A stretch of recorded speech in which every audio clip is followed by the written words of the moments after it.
Okay, I rolled a 7. Andrew, what are we, are we good? The monster attacks you for 45 damage. Are you still Oh, alive? yeah, alright, let me see. I guess. Okay.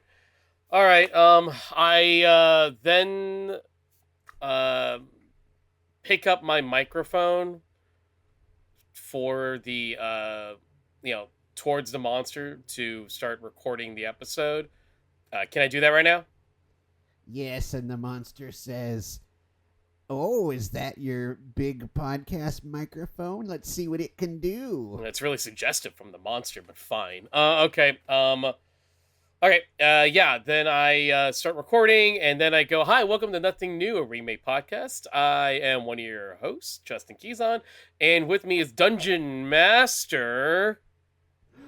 Hi, I'm Andrew Linde. For the record, I think I've only been a dungeon master once. I normally just play the games. I am so new to role playing games in general that I've never even been close to doing being a dungeon master or a game master of any kind. So but hi, yes, if we are here recording a new episode of Nothing New. It is July, it is warm, but also it is the time of nerds talking about a certain event that's happening at the end of the month. And what better way for us to kind of get mentally ready for that big event that's happening at a very popular Southern California city than we talk about two movie adaptations based off of a very famous game, tabletop game that became weirdly controversial for a hot minute or for a decade or so, whatever. We are of course talking about Dungeons and Dragons 2000. And Dungeons and Dragons Honor Among Thieves from 2023. Um, this okay. So I want to point something out. This is kind of like a weird one. In terms of us covering both, but it is interesting the fact that there it was a big 23-year gap between the first attempt and the last attempt, and yet at the end of the day, however you feel about these two movies, Dungeons and Dragons will kind of just be constantly the most popular, most well known. It's still the shorthand for tabletop games. And since we're talking about two adaptations of the tabletop game, we might as well bring in a guest that probably has a decent amount of experience with that. I want to let you both know that I am honor bound by my tribe to tell you that I hated that bit at the very beginning. It's totally fair. We did it for the hate, Yeah. That's totally Hi, fair. everyone. Hi, everyone. I'm JPG. I'm a pop culture educator, consultant, and TTRPG performer. I'm also very good friends with both Justin Quizon and Andrew Linde, to the point where I feel like we're like blood brothers, right? Oh, at this point. Yeah. And Andrew, I didn't hear you say yes. So. Yes. Wow. Technology is distracting me constantly today. Sorry. That's just the way the day's going to go. The fact that both of you were struggling to think of a guest for this particular episode oh, God. was deeply hurtful. I apologize. The only reason is just that you literally were on the show a couple of months ago. Well, I'll frame it this way, too. We said... We don't need a guest for this one, right? Yeah. And then we said that within earshot of you, and you said, "Huh? Huh? Huh?" Your TTRPG senses were tingling. Yeah. Oh, I wasn't even in the same room. I was across town at this point. I just ran over on foot, right? Yeah. So hey, okay. So actually, since you know what, okay, me and Andrew sort of gave our little bit of I gave myself my personal history about tabletop gaming. Andrew, we'll get to you in a second. JPG, why don't you go ahead and actually lay out your history with like both tabletop and Dungeons and Dragons? Okay, Dungeons and Dragons was one of the first tabletop RPG games that I learned how to play. The actual first one was Warhammer Fantasy Roleplay. I think it was the first edition of this, and I actually played both games in the same weekend. Oh wow! So I can't say that it was the first one that I ever played, but I've been playing this ever since like my early teens. So yeah, getting right into high school where I was, we're all part of that age range where it was still kind of shameful to be a nerd. Yeah. Yeah, so none of us ever talked about this, but alluded to it in hushed whispers. What was it about tabletop gaming that you like? That like really worked for you? That made you like, oh, I like this. I'm gonna do this for like as long as possible. Two of the things that I love, two mechanics I love most in video games. Number one is character creation, and number two is the ability for your morality to affect the story. Now, for the first part, there were no games out there at the time, very little games out there, that had an Asian person as a lead, right?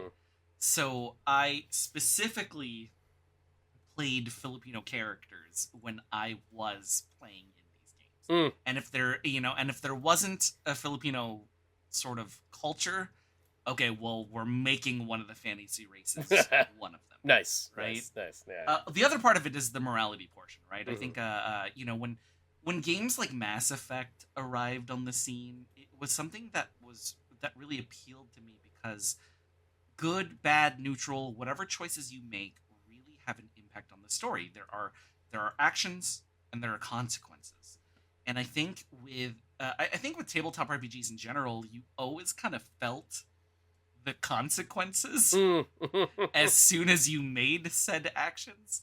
So I really liked that. I liked the immediacy. I liked how those consequences are drawn out throughout the story, and it just gives you a lot of flexibility. Okay. Andrew, how about you? Like, what was your, if any, like what was your general tabletop RPG gaming experience? Early on, it wasn't Dungeons and Dragons. It was a little game called Vampire the Masquerade. Good God! Yeah. All right. Oh no, we're starting to find things out about each other. I had a friend in school that was like, oh, we're playing this game. I want to get this game together, and I was like, yeah, sure, I'll give it a try.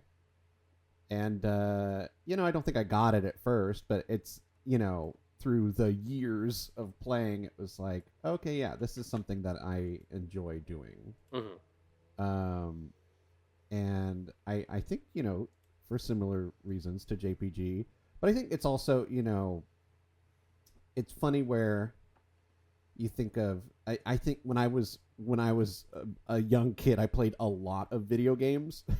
And it is one of those things when you play a TTRPG, whether it's Dungeons and Dragons or Vampire, any of the others, it's so much more open than a video game, but it has all the same ideas.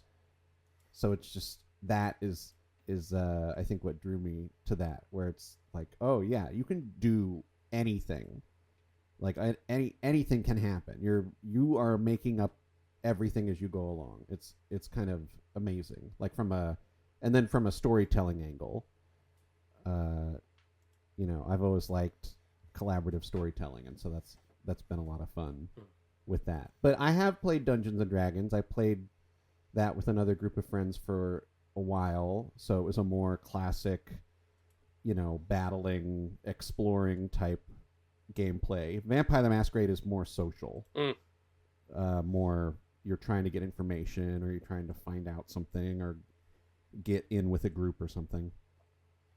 So I'll admit, like, my tabletop experience, again, is super, like, we're talking only quite literally 2022, where I finally committed.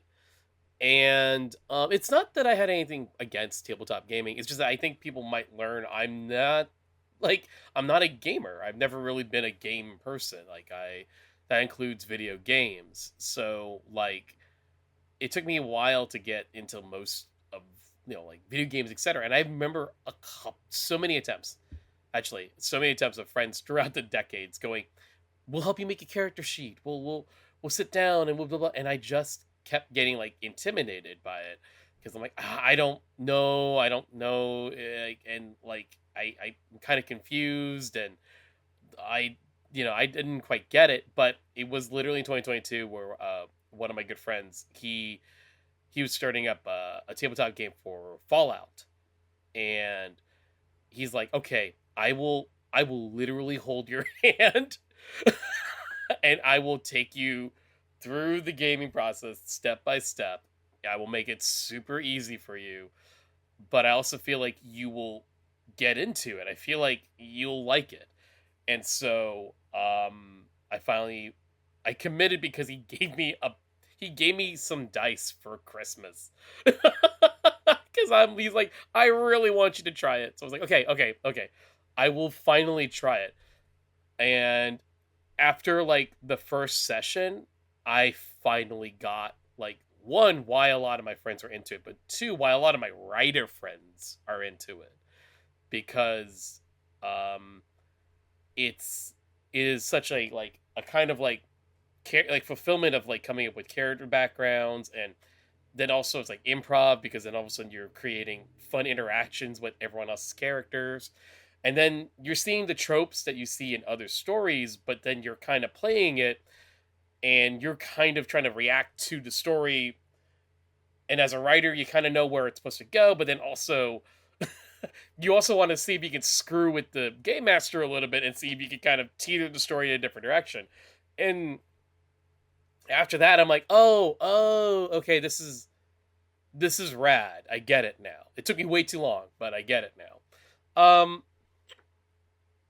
So I say all that, and here we are with two movies based off Dungeons and Dragons, and I'm kind of like, when I saw the original film, I had zero exposure to any of the games, so I just had to go off of it as an adventure film. And why don't we go ahead and just get started there? Dungeons and Dragons came out in 2000. It was directed by Courtney Solomon and written by Carol Cartwright and Topper Lennon. It had an interesting history in terms of production. I don't know how much deep dive you looked into it, Andrew, or JPG. I read that it was it took a long time to get made, mm-hmm. and even at one point James Cameron was gonna direct it. Yeah. Good Lord. Yeah. And then, well, apparently what happened was his company wanted to make sure that there were toys that could go along with it, mm-hmm. and when they couldn't figure that out, it's like, oh, huh? You couldn't figure out how to make toys for Dungeons & Dragons? Okay, whatever. Then he made Titanic, which is like, that's so incredibly funny to me because Titanic has no toys. So his company was like, we need toys. And he's like, okay, I've got this really tragic love story. And they were like, yeah, go for it, dude. And then it made it, $1 billion. So, right. What's the opposite of dodging a bullet? Yeah.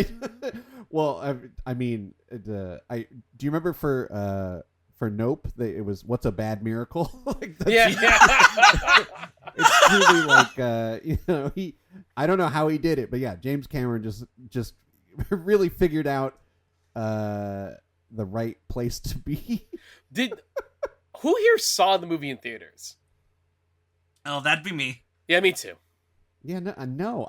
The funny thing was, I thought I'd seen this movie, and then I start watching it, and I go, no, I've never seen this movie. I'm just, in my mind, okay, I have said this before on the podcast, and to both of you, I love ridiculous, dumb, fantasy, medieval movies like this.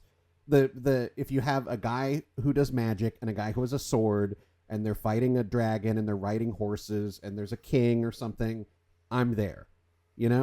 So I thought I had seen this movie, but I have not. And so I was watching it going like, I don't know any of this. So yeah, I did not see it at theaters.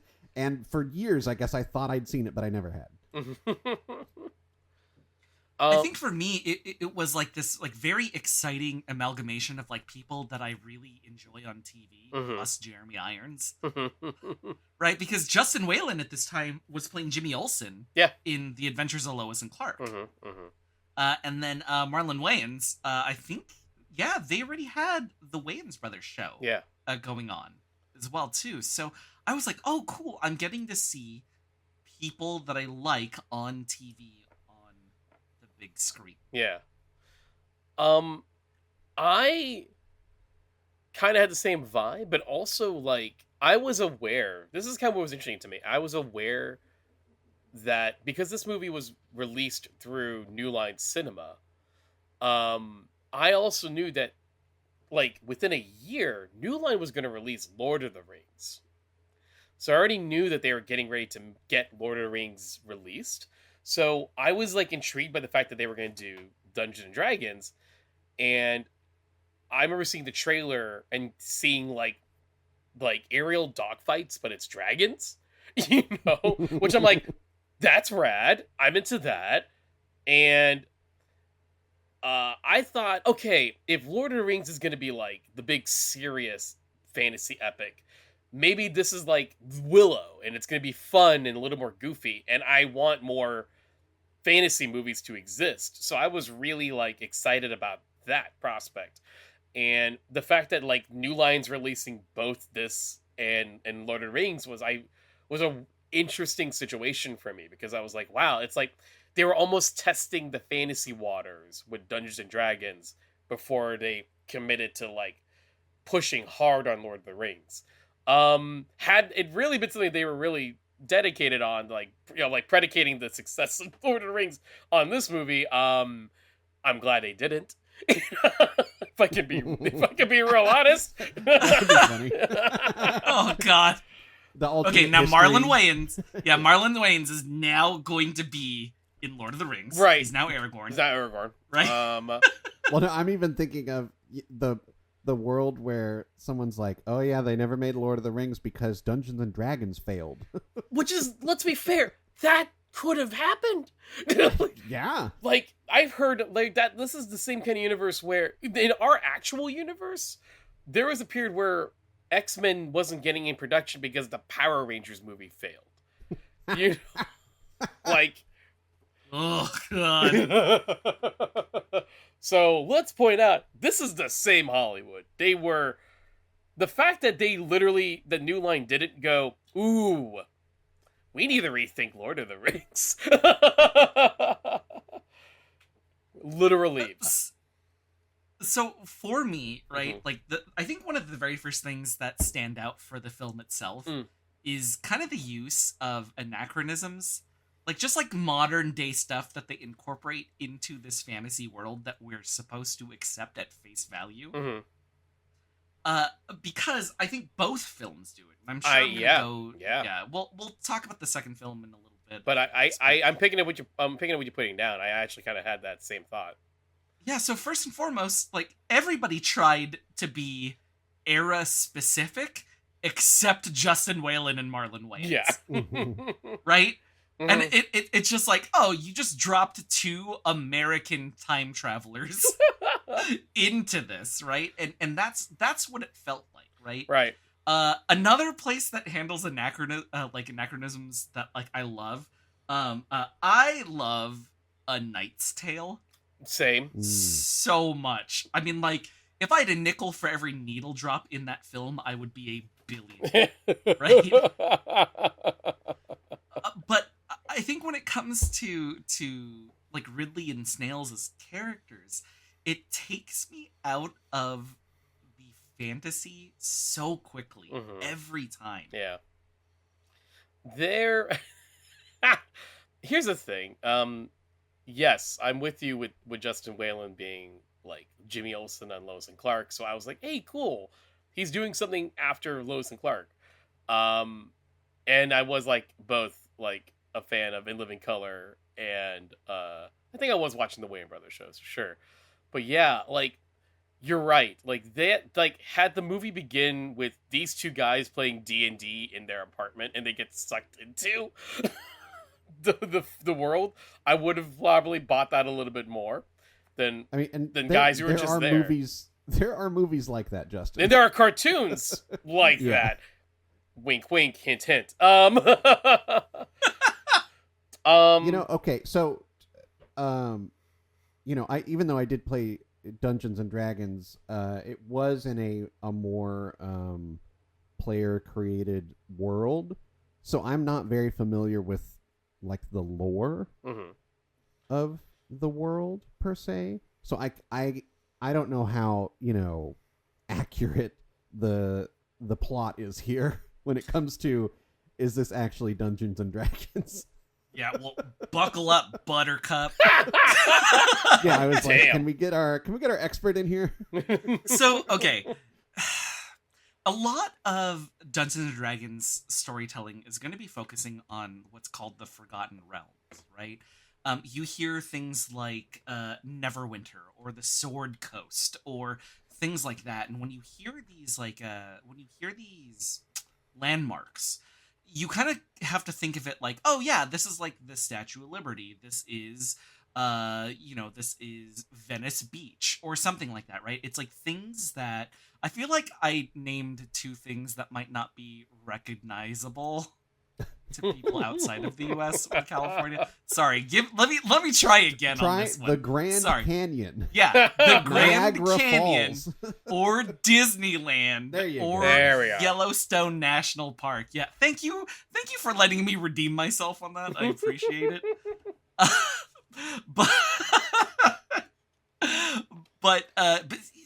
So although there were a couple times where they did refer to cities and landmarks and things like that in the first film, I would say that in Honor Among Thieves, it is very clear that we are in the Forgotten Realms.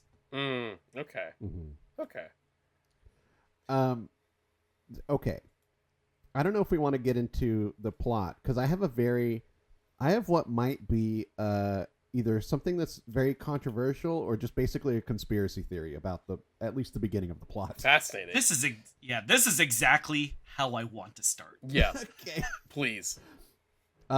So, let's just, I'll set the stage. It's, the part of the premise is that there is a young empress who is in charge of the land, played by Thora Birch. Mm-hmm. And she controls some dragons or whatever. But the idea is that mages are like an upper class, and there's a lower class that is people without magic. And Thora Birch is like, well, there shouldn't be two classes, right? We should unite everybody. It should be one people. And the council, led by one old councilman, played by Jeremy Irons. I don't remember his character name off the top of my head. Profian. Yeah. Profian, yeah. He starts plotting to take the power using the council from a young empress. And that's when my brain went, is this just Phantom Menace? Oh, God. Oh, no. I hate this so much. I do a Monday night weekly live stream called The Welcome Party. This is my plug. Uh-huh. And I have a co-host who cannot stop bringing up Star Wars every week. And the fact that this is my day off and you do this to me, Andrew? Well, and the thing is, I'm doing it with the Phantom Menace. I'm not even comparing it to any other. I'm comparing it to the one that people would go, well, that's weird. And the thing is, the Phantom Menace did come out the year before this. Mm-hmm. I don't know if that has anything to do with it, but certainly the plot might have been known before that. I'm like, did they hear like through a doorway what was going on in Star Wars and just kind of borrow some stuff? Is this like a what was it? An Armageddon Deep Impact scenario? Yeah, and especially when you think about so then to help out, you have two thieves, not Jedi, but thieves, and they travel and they, gain some people. I mean, what is that? Two people with a very specific moral code and honor system. Making it better. I don't know. I hate this. I hate this right now. Yeah, and then and there's also a guy with kind of a weird makeup situation that's chasing after them, trying to kill them, and he succeeds in killing one. Oh no! No! Yep. Oh no! JPG, all right? You need a minute? But at least in this film, the age-appropriate woman falls in love with the guy that she should be falling in love with. I mean, fair. Yes, this is true. I want to put something out. Thora Birch, who plays the Empress, she literally just finished filming American Beauty, and then went on to this movie. Like, imagine that. Like, that was like, she got like this massive kind of like critical, critical success with American Beauty, and then immediately her follow up movie was this. Yeah. Andrew, I don't want to say that that's what happened. I don't want to say it's not what happened. Now, and then, okay, here's the other thing.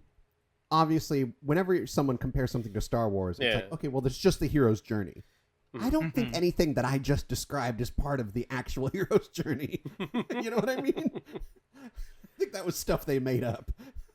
And what sort of like, also for executives, like what sort of like Brendan Fraser like adventure vehicle was this to really like to have executives be like, yeah, Justin Whalen's the next one. This is okay.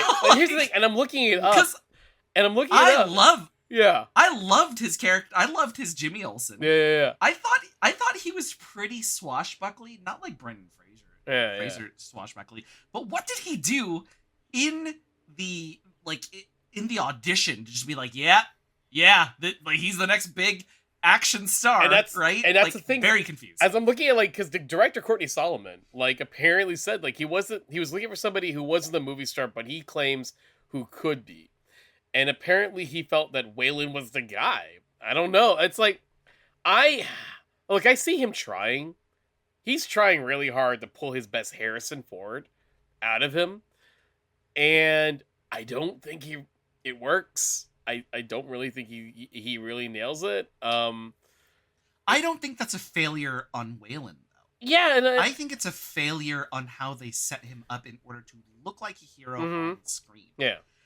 One of the strongest examples I can think of about this is when he goes through the Thieves Guild traps in order to get from one end to another. Uh-huh. He just dodges stuff. Yeah. There's there's nothing else to it except, he's just fast. Let's be clear. That's it. Yeah, there's a lot of clearly Indiana Jones is a big inspiration on this movie as well. And yeah, that sequence you're talking about bores me because it's it's exactly what you're saying. It's like, look, he's trying to dodge traps. It's like, yeah, but it's like the same traps and not shot with any real excitement. I'm just gonna call this out. From Solomon apparently attempted to try to get this film made by other big directors, and he wrote the script. And as Andrew pointed out, James Cameron was going to be one of the guys possibly directing it. Other ones was Stan Winston was going to make his directorial debut with this movie. Rennie Harlan, which I don't think that probably would have been a good call either. But a bunch of guys, and then eventually it sounded like Solomon, after all these directors falling out of the project, even Coppola. Apparently Coppola was one of the guys. Apparently Solomon decided he's going to take a crack at it, and apparently what he did is he shot this 3-minute demo reel to convince studios and producers that he's the guy. And I'm like, well, I don't know what that demo reel looked like, because it must have been in a great reel. It must have looked great, but none of that energy if it, nothing here in his directing I feel is really great. It's boring as hell to me. Very, very static shots. Like, the fight choreography is very blandly filmed. I genuinely am just bored by with his directing. I think, I mean, script wise, I think it's pretty poor too. I Yeah. kept thinking, like, Jeremy Irons at this point had played some of his most iconic roles. Mhm. Like he's a dramatic, obviously, like he's Scar. Okay, yeah, he can play a villain. Like, this is like he could do this in his sleep. But here it's like, yeah, he's kind of going over the top because what else is there for him to do? Yeah. Like, and I think Marlon Wayans, like, they just said, just go for it. And he did. And it was like, yeah, that wasn't quite what this movie needed, but that's all they could give him. That's all that, like, everything was kind of made at a lower level. Here's the... Yeah, it was yeah. heavily reliant on the talents of the actors. Yeah. Yeah. But it did set them all up for failure, essentially. I want to even... Go ahead. Oh, yeah, go on. Well, I just want to call out go ahead. Marlon Wayans for a hot second, and then we can move on. Mhm. You mentioned the thing about Star Wars. You mentioned the thing about how this feels like Episode 1 in a weird way, and I'm not saying you're not wrong. It's there. Because here's the thing. The main thing I kept looking at Marlon's performance as Snails. This is Jar Jar as a live-action character. I hate this whole show so much. He's I right wasn't now. gonna go performing that it- far, but No, I'm going that far. you're not wrong. He's It's performing- really bad what they make him do. The performance and the writing are practically the same character. It's like bug nuts weird that he's essentially playing Jar Jar Binks. It is insane to me that Marlon Wayans, as a character and as an actor, Mhm. is constantly the sacrificial lamb in this whole thing. Yeah, Mhm. yeah, Right? yeah. It's insane to me where okay, well, we just had the serious moment, now we're gonna sacrifice Marlon Wayans or Snails or a combination of both in order to bring us back onto the plot, or to get a cheap laugh from the audience, or to break the tension. He is constantly abused as both a character and an actor in this, and it is insane to me. I also want to point out 2000 is a wild year for Marlon Wayans because this came out, but in the same year, Scary Movie came out. Right, yeah. And I saw that. And That's the- bizarre. And the wildest thing of all is that his most critically acclaimed performance, Requiem for a Dream, came out the same year. The same year! Like, the highest and the lowest, and this will give him a lot of paychecks for the next, like, decade, because people, he made, like, at least another couple scary movies and shit. Wild. Yeah, and apparently, like, Marlon Wayans was only on set for, like, 9 days or 2 weeks or something like that, because he was going back and forth to film Requiem. So, Wow. that's nuts. That's ridiculous. I mean, I'm looking, like, we have to look at his body of work around this, too, right? I mean, Scary Movie, just like you said, Mhm. right? White Chicks comes out a few years later, right? Also, hey, Marlon Wayans, welcome back. You were on our G.I. Joe Rise of Cobra episode. Oh my god, I forgot. Oh, okay. And I do have to say, Marmaduke! I did enjoy his character in G.I. Joe. Ripcord is the cooler version of Snails. Yeah, Ripcord is what I wanted, but then we got Snails. Yeah. Yes, exactly. He learned his lesson. Oh my gosh, a few years before this, we got Don't Be a Menace. Oh, from South Central? I mean, I think our conclusion is they completely wasted Marlon Wayans. Like, Yeah. they had gold and they just, like, rubbed it in mud. Like, it's just like, what were you doing? Like, you completely wasted a very talented actor Yeah. on a thankless role. Yeah. Even Jeremy Irons was like, yeah, I took this because I just bought a castle. Yeah. There's... Like, I appreciate the honesty, right? I kind of want to point out like two actors that I do think is kind of fun in the movie. One is Richard O'Brien, and he's like the leader of the Thieves Guild. Richard Yeah. O'Brien. Okay. If you Richard O'Brien, the Rocky Horror Picture Show and etc. I thought he knew what movie he was in. Oh, and they they know? cast him as the leader of the Thieves Guild almost as like a wink and a nod to his whole like persona. Exactly. And I feel Yeah. that's a great use of a character actor. That's a great use of Richard O'Brien. He like livened up that entire sequence for me. Yeah. Like, this guy is great. He fits in the world. He's got a great look. His performance is fun. Nah, he totally worked for me. And the other one is just because I want to call it out. I'm a Doctor Who fan. Is Tom Baker as the elf Helvarth. And I also thought he delivered in this like really brief scene and went, nope, Tom Baker knows what movie he's in.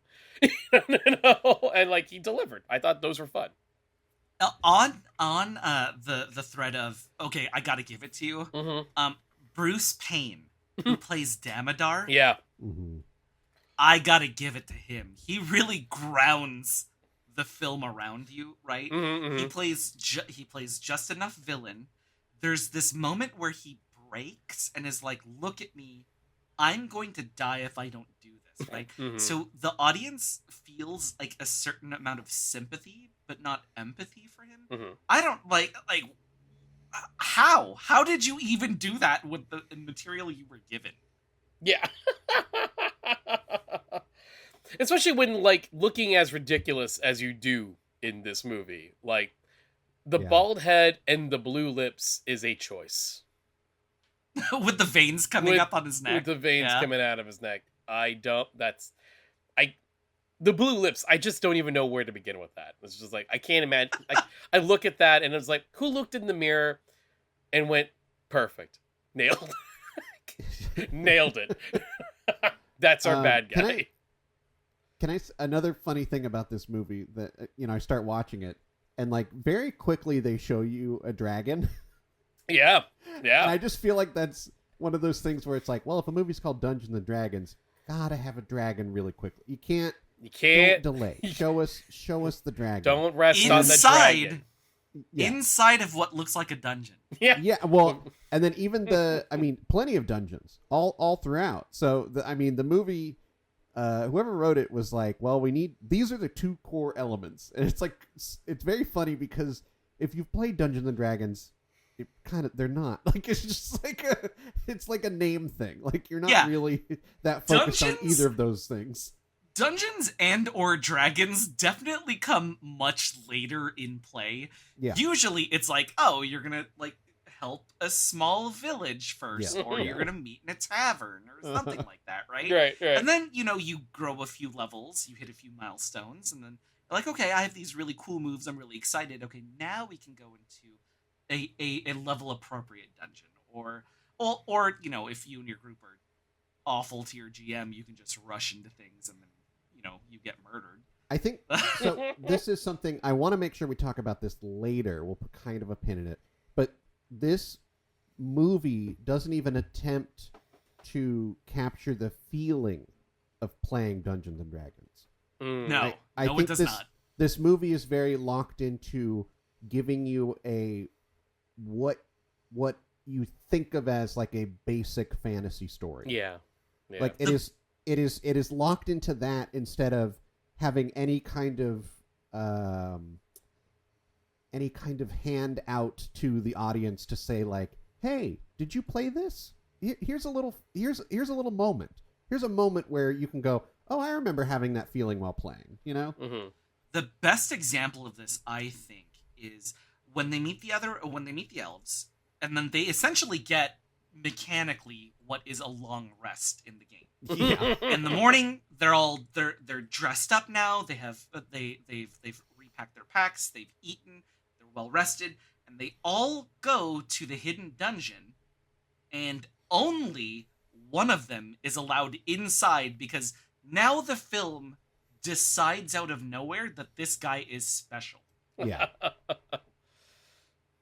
Yeah. I want to talk about a weird narrative choice that happens in this movie. It's the part where after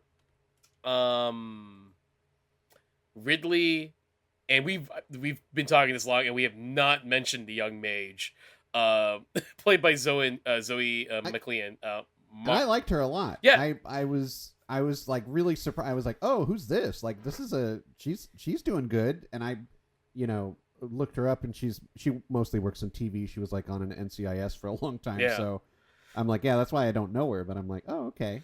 Yeah. They were really, getting a lot in unknowns in this movie. Yeah, she wasn't too bad. I actually enjoyed her too. Her character is Marina. Marina. Thank you, Marina, and she was fun. Like, yeah, like kind of Hermione-ish vibes. Pre-release of like any of the Potter films, but yeah, no, I thought she was fine. But yeah, like they disappear into the map, and then we don't see them for a chunk. Yeah. Oh yeah, and then when they come out of the map, Yeah. they're just into each other now. Yeah. Well, and they're and I can't remember who says it to who. One of them says to the other, like, "Oh, do you want to explain what happened in there?" And it's like, what? Why could we not just see what happened in there? So I'm like, was there a scene that was supposed to be here? Clearly, Was there like what budgetary constraint failed Right. at that point? Like, did you film it or did you not film it? And if you didn't film it, who fucked up on the money there? Yeah, what Toy Story 2 deletion happened at this point? I'm so sorry, but you remember the scene with Ridley and Marina, like the one in the map where they're talking, they got all the important information. Yeah, and then all of the explicit hardcore sex. Well, What?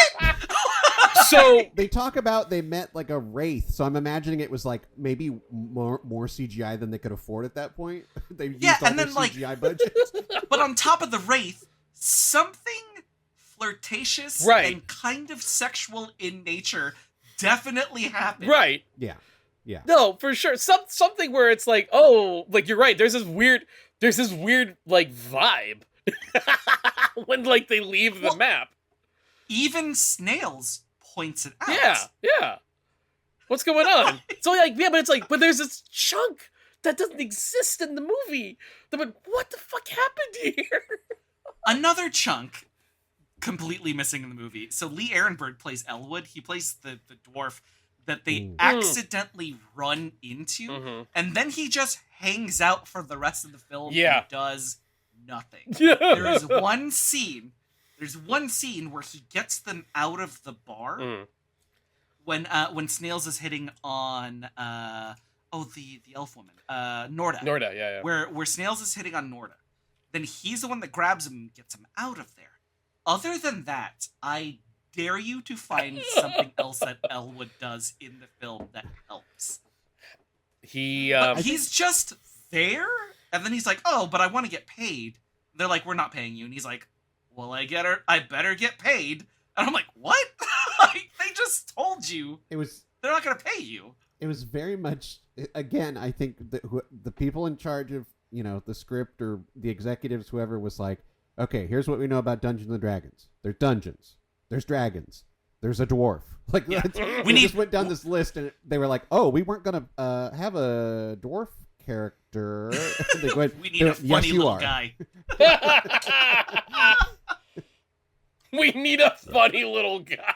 We just need a funny little guy, and we need and we need a thin, taller woman to make you feel weird. Like, what is to make what is both happening? to make the men and the women feel weird. Oh my god. Okay. I know. I don't even know where to go. I mean, plot wise, it doesn't really matter, right? Like, Okay, wait. I do have to bring this up. Something that I was not expecting was the death of Snails. Here we go. yeah, shocked me to my core. How? Like, what was the discussion in this? Because I remember being in the theater and being very upset. I remember that scene because the way that they do it and the way that Ridley then reacts to his death, Yeah. is burned in my brain for very negative reasons. Mhm. It's the realization for me that, oh no, this character that I genuinely was like I get it, Marlon Wayans is just doing his shtick, but it's in a fantasy movie. But then he sort of dies with honor. But he dies with honor by throwing the map halfway between the bad guy and the good guy. Yeah, no, it's a weird death, and you're right. It's like it's clearly like it's not like a complete well thought out, but it's also like I think it is like I think because it's the only time Snails does something that at least resembles like self-sacrifice Mhm. that you're realizing that like, oh no, maybe you're slightly more attached to the character than you thought. And so that's why like it shocked us when we saw it in theaters and went, holy shit, you killed Marlon Wayans. Also though, Well, and When Ridley screams Yeah. no Yeah. in front of everyone and like drops to his knees yeah. while he's surrounded by villains who are trying to kill it's a very strange It's Well, and yeah. they very also strange acting choice. Yeah. They shoot Snail's death like in that weirdly like dramatic in the way that action movies will show an explosion 3 times from 3 Mhm. different directions, And- where and- it's like he gets stabbed and then he gets kicked and then he gets thrown off the cliff. It's like and then at the end of the scene it's a zoom in on his dead body. Yeah. What the fuck? So I remember that scene very vividly, but I didn't remember the scene at the very end where it's heavily implied that instead of, being rewarded for his actions, Ridley and everybody else goes to try and resurrect Snails. Okay, I want to point something out. This is such an inside joke between literally me and one of my friends I've known, one of my best friends I've known since high school, Jamal. We saw the movie together in 2000, and for 24 years since the movie's come out, we always joked, well, they gotta do a Dungeons and Dragons sequel because we have to. Is Snails alive? We've done that joke to each other for over 2 decades. When they did the announcement of we're doing the reboot of Dungeons and Dragons as a film, Jamal was like, "But what about Snails?" What they should have done for Honor Among Thieves Mhm. is just a little scene in the background where you see Marlon Wayans get resurrected. That would have completed the duology for you. It's true. That's I true. I do have to point out they were intending to make a trilogy. Of course they were. Of course they were. So that's why this ends with such a cliffhanger moment. And then also they did make 2 more films. They were, straight to DVD style. One was called, oh my god, where am I going to find these titles? Were really, it was like God of the Dragons or something. And didn't that bring back? Damo Deer comes back, yes. Yeah. Okay. But in the third one, I think they tried to do a fresh start. They aren't numbered, so they're really not trying to connect it except for Damo Deer. Mm-hmm. But yeah, it's as far as I know, Snails also does not come back in those. So we never got that payoff. Hey, here's another thing that clearly they ran out of budget for. Since we're talking about the ending of the film, after they defeated the bad guys and what have you, you see this long tracking shot from the trees going down, and you hear the Empress saying, we've done it, and she's decreed the thing, and you hear a bunch of people going, yay. You can tell they didn't have the budget to film that, though. So it's... You just hear this... this is the Wraith map all over again. Yeah, exactly. Exactly! You just hear the cheers, and it's implied that's happened as we're, pushing down into Ridley in his all-leather outfit. Well, now we have to point out all the times that they ran out of money. Because now that I'm thinking about it, that scene where Ridley just goes into the dungeon, and then he, goes into, 2 rooms, and then it's just all the treasure. Oh, yeah. Yeah. So probably couldn't have paid the other actors, and then all the CG was like, they can't, we can't. It's only you that's going inside. The fact that his solution to, I mean, okay, this is the one thing that feels like a little like when you're playing Dungeons and Dragons. His solution to the Thieves Guild test is to break the timer. Mm-hmm. Yes. Which is like, yeah, that's very, okay, it's a little bit of, Kirk, it's a little bit of like, oh, I'm a renegade, I don't follow the rules, but it is very much like they didn't have time to come up with a puzzle. They're like, can't he just punch the door? Yeah, okay. Didn't they also say, oh yeah, in all those times nobody's ever figured that out? Like, what? Yeah, and not just nobody's ever figured that out. Everyone who's tried has died. But all you had to do was dodge maybe 3 knives. Yeah. And and then smash a door. And then I really thought a lot about this Thieves Guild thing, because the master of the Thieves Guild, he, after they win and he's like, okay, now the treasure, what's his name? Waylon's character. He's like, oh, I got the treasure. And then the master of the Thieves Guild is like, yeah, now give it to me. It's mine. I was waiting for someone to get it. So did he build the entire guild around a series of traps guarding a treasure that he could never reach? Okay, that is very D&D. Oh, man. That's probably the most D&D thing in this whole film. Yeah. Yeah. Also, the other most D&D film, like the most D&D thing in this film was at the very end when everybody's fighting Prothean, and then so it's like Ridley goes down, Marina goes down, Elwood goes down, Norda goes down, and it's everybody just failing a roll, and then the DM is like, okay, I guess the Empress shows up with a dragon and helps you because none of you can roll well, or none of you have thought your way out of this. It feels funny. It's very on the nose. That's funny. I would even agree to that.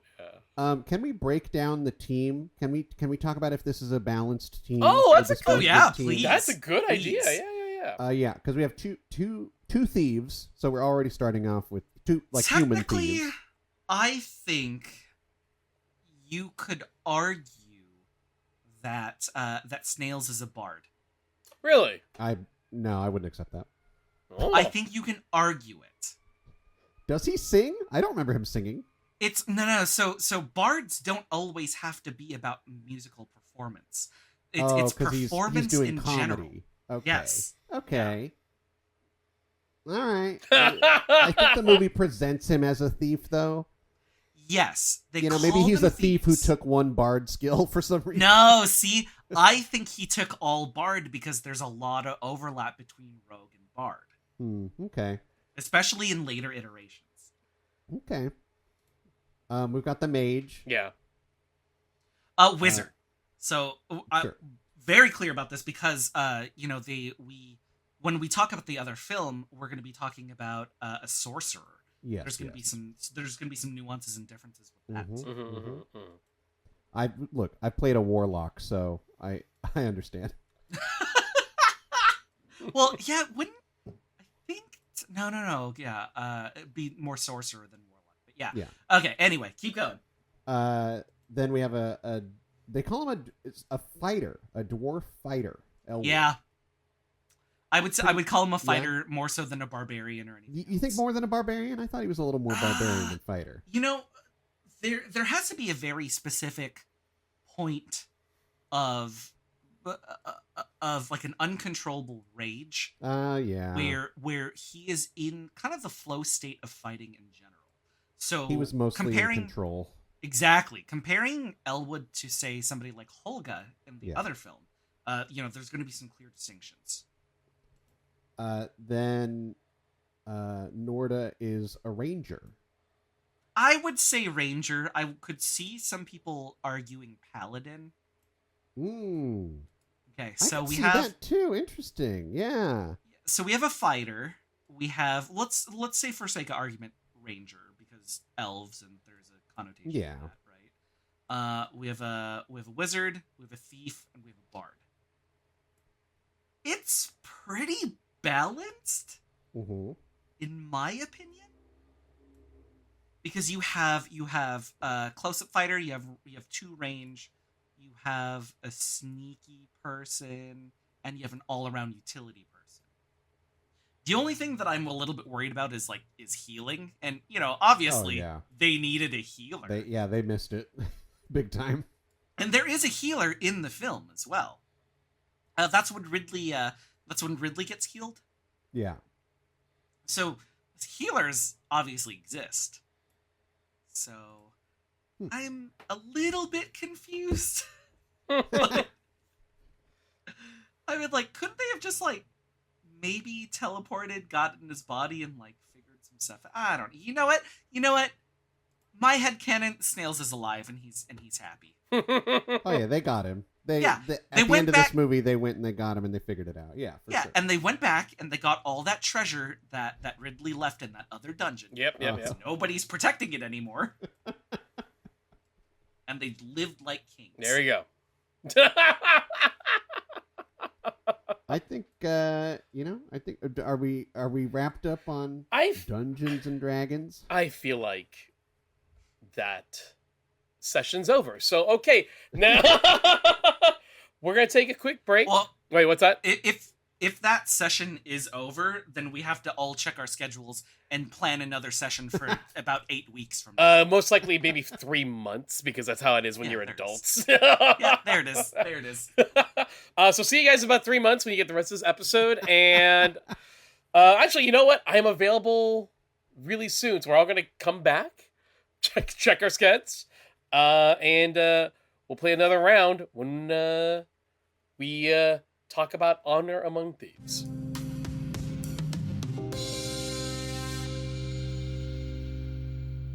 To all who come to this happy podcast, welcome.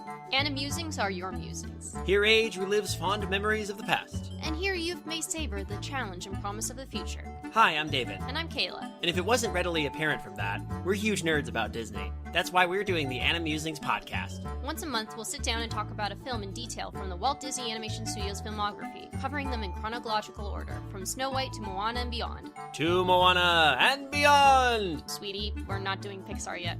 We'll do that after. And that's gonna be a long time coming. Anyway, if that sounds up your alley, come join Kayla and I, and maybe a guest or two, as we explore the Disney animated canon, film by film. With the hope that it'll be a source of joy and inspiration to all the world. Ooh, nicely said. Don't thank me, thank Walt.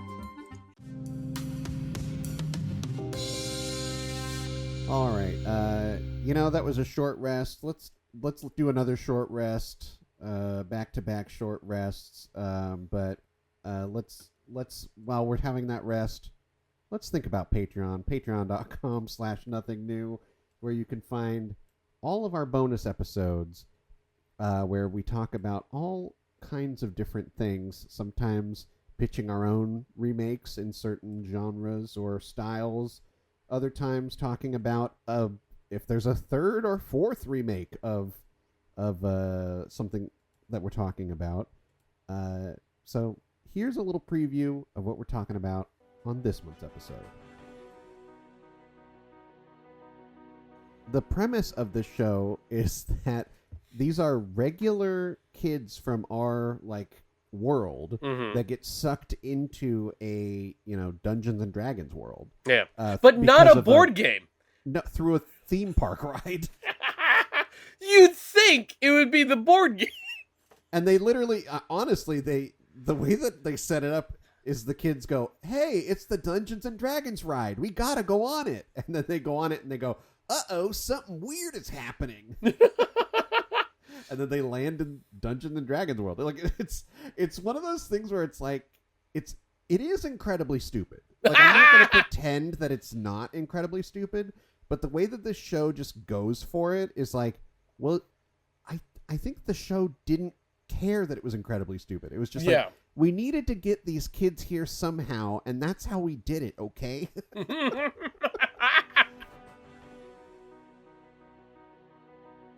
to hear the rest of that, you just have to join our Patreon.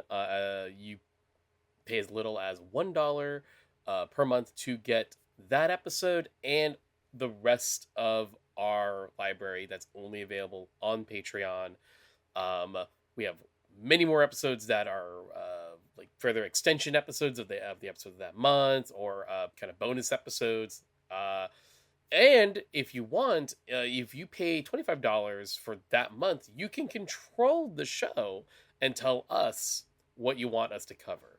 We've gotten a lot of great episodes out of that situation, and it's a lot of fun. We're always kind of surprised to see, like, ooh, you want us to cover that? Yeah, we can do that for you. And next month, mhm. I won't say what, but a patron did point out a film for us to cover for next month. Yes. They joined that extra tier, and we talked to them, and they picked a film that we will be covering next month that we would not have covered otherwise. It was their choice. Mm-hmm. So I'm excited for that one. Yeah, no, same. I've actually been meaning to do that. So I've been curious about it. Yeah. Yeah. So for you to find out what that is, stay tuned for next month. But if you want to do that same kind of control, just for that month, just pay us a little bit extra. Okay. So before we go back to the game, JPG, please tell the fine folks where they can find you. Okay, buckle up. I'm strapped in. Let's go.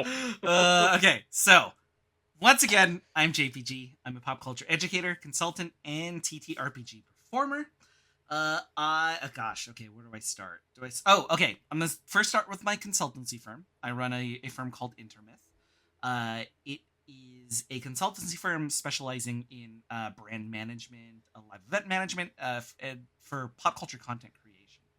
So we try to focus on helping out marginalized communities, either launch content into the pop culture space or help improve and build numbers and work towards goals in the pop culture space as well. You can find more information on intermyth.org. I'm also one of the hosts for The Welcome Party, which is your exclusive invitation to pop culture. This show is done on Monday nights. We do a bunch of timely pop culture reviews. We do a bunch of anniversary pop culture reviews, and we do a type of trivia mini game themed show called The After Party as well, where we subject people to trivia questions that usually I'm the one who thinks about. And last but not least, I am a TTRPG performer. I was just recently one of the hosts for Tabletop News on YouTube. And that was an incredible experience. Our first season was 10 episodes, and that was wonderful to be a part of. And if you see me playing D&D, it is 100% always to raise funds for great causes. I just did one for Trans Lifeline actually for Pride Month this past month. Oh, great! Yeah, that's great.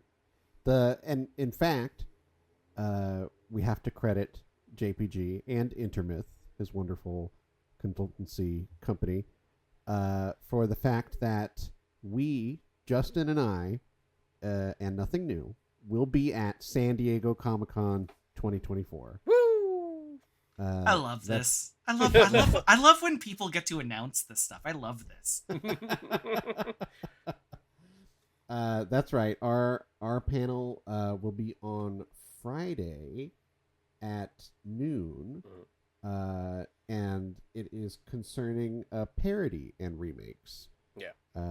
It's going to be a great panel, a great lineup of guests. Do we want to tease people? I mean, the thing is, we will be seeing if we can record the panel, and we will probably present that on our Patreon if we're able to. Yeah. That is something that we've tried to do every time we do a panel somewhere. Yeah. But I don't want to make any promises, but I really hope that I can record this one. This is going to be a good one. Yeah, this will be our third panel at San Diego Comic-Con, and this will be our second panel of the year because we also did our WonderCon panel.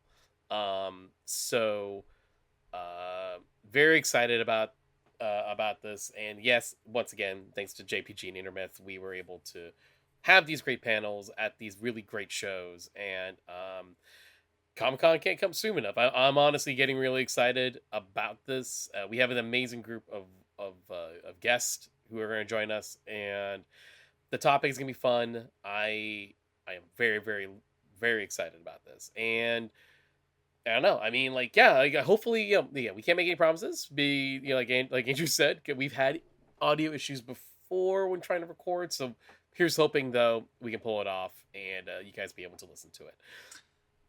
One last time to make sure we're doing a full plug for this. Please. So this panel, which is called How Parodies and Remakes Enhance the Film Industry, this is going to be on Friday, July 26th at 12 p.m. for San Diego Comic-Con 2024. This is going to be at the Neil Morgan Auditorium in the San Diego Central Library. Mm-hmm. All right. Excellent. Great. The plugs are now over. Let's roll the die and let's see how we feel 23 years later after the last attempt at making a D&D movie. So we all saw this in theaters, right? Oh, yeah. I sadly missed it. How dare you? I am part of the problem. And it just, scheduling did not work for my favor when the movie came out, and I ended up not being able to see it in the theater, and I regret it ever since. Not gonna, yeah. You know, it's interesting because I remember we kind of talked about it when it came out, covering it then. Yeah. But there must have been something that kind of eclipsed it remake-wise. Mm-hmm. Because, to call this a remake, we're doing our thing where we get a little funny with our definitions. Yeah. It's definitely more of a reboot, but in the eyes of the consumer, what is a reboot but a remake? You know what I mean? But I want to say, Andrew, speaking of Comic-Con, you and me did attend the panel for Honor Among Thieves that year. Yeah. In 2022. It's so funny. I actually remember it was a Thursday morning panel at Hall H. It was the first panel of the day. Mm-hmm. And so we actually kind of kickstarted our Comic-Con week with the panel to this movie. And I will tell you, for me personally, what they showed was enough for me to go, I definitely want to see this. The big scene they showed was Speaking of the Dead scene. And it was so funny. It was so fresh. And I just was like, okay, if you can do that for the whole movie, then I think we're good. Yeah. I remember thinking like, okay, yeah, what they're showing in that clip, which this is something I kind of brought up in the first half. It's the idea of this movie, can it convey what it feels like to play Dungeons and Dragons, to play a TTRPG? And like they picked that clip because it kind of does.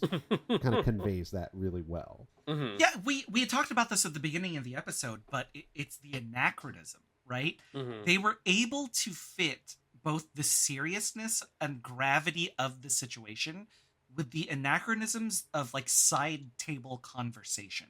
Yeah. I was very happy about that. Which I gotta say, go ahead.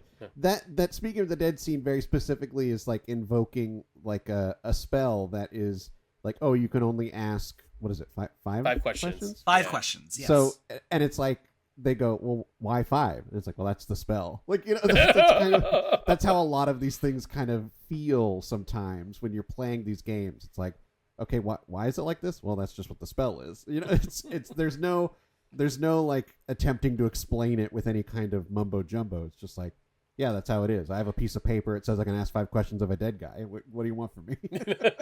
I have to point out the fact that like the directors of the film and co-writers of the screenplay are Jonathan Goldstein and John Francis Daley.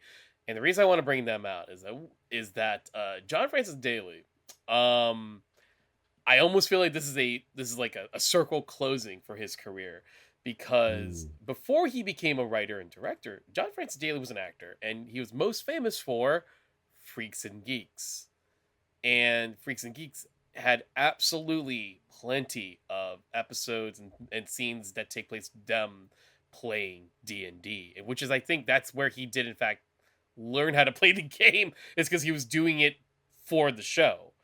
And then he does then after the show he just straight up got into it. That's one of my favorite marketing campaigns they did do, is reunite the geeks from Freaks and Geeks now to film a commercial with all of them as adults to promote the new movie, which as a Freaks and Geeks fan that made me very happy. And I kind of feel like, yeah, the idea that like he went off and he, has this sort of very important element of his career, but he's not even acting anymore. He's moved on to, behind the camera. And yet the circle of closing is he makes the D&D movie, but also seems to understand, along with, his co-director, Jonathan Goldstein, and fellow writers, Mike Regillo and Chris McKay, they seem to get what it is to play tabletop game, the energy of playing a tabletop game with your buds. And I stress, I'm super new at it, but even I picked that up when I finally got around to watching it, because it's that energy of, oh, how the hell do we fix this? How do we do this? How do we perform this task?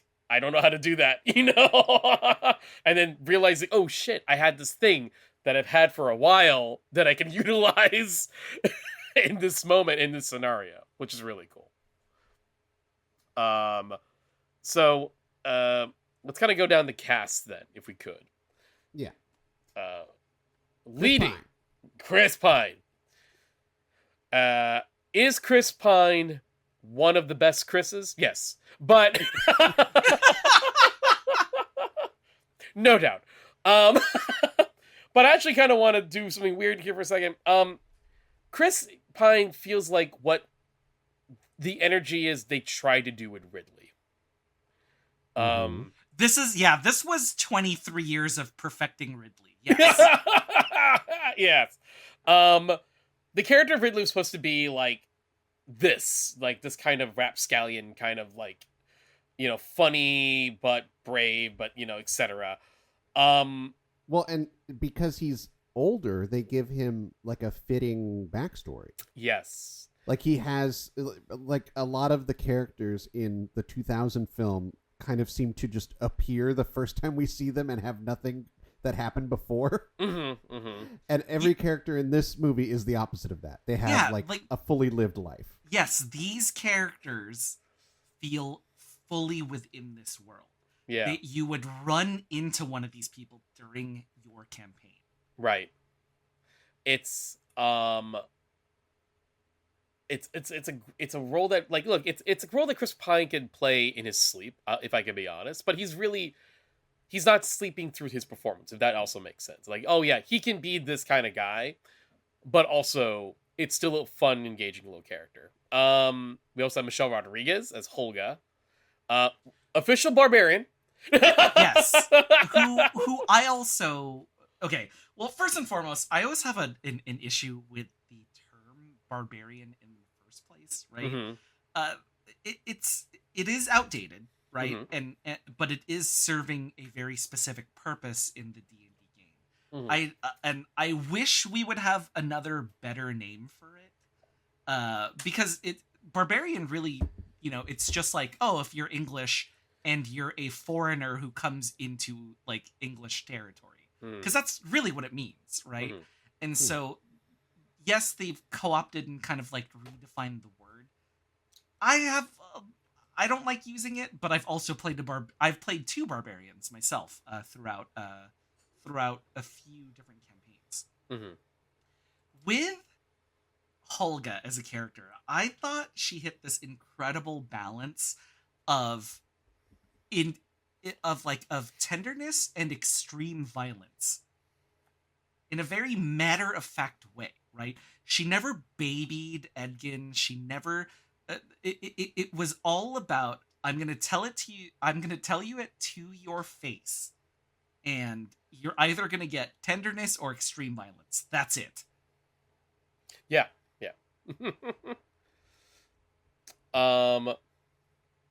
I always have a hard time pronouncing his name. From Bridgerton. Reggie. Oh. Is it Reggie? Is it Jean Page? No, that's Jean? not how. Reggie Jean Page? Reggie Jean Page? Yeah, I think that's how you pronounce it. Yeah, he plays Zank. I love Zank. Who does? He's a paladin. Okay. The first time I watched this movie, I thought, okay, the marketing, they're trying to make it look like he's part of the group. He's really only in it for one little adventure. Mm-hmm. But the thing is, just the writers and everyone and him and this actor, he nails the experience of a paladin. Like this it's very funny to me that it fully comes off to me exactly correct, where it's like, this guy is so full of himself and yet you like him because you know he's doing the right thing. Mm. God, but you hate him though. It's like, that's exactly what a paladin is, where you're like, God, you're pissing me off. I hate how right you are. I think with Zank, it's very much the idea of there are two ideas behind Zank. I think when the writers were thinking about this, and I think it's very apparent with how they wrote him. Number one is a term called the DMPC. Yeah. The DMPC, if you're not familiar with this is a player character that the dungeon master actually plays during the game. Mm-hmm. Now, sometimes this is because you need more characters at the table in order to make things happen. Sometimes it's because being a DM is very hard and you want to feel included and be a player as well. Mm-hmm. Whatever the case, it gave that energy of, no. This is where we're going because this is what the narrative demands.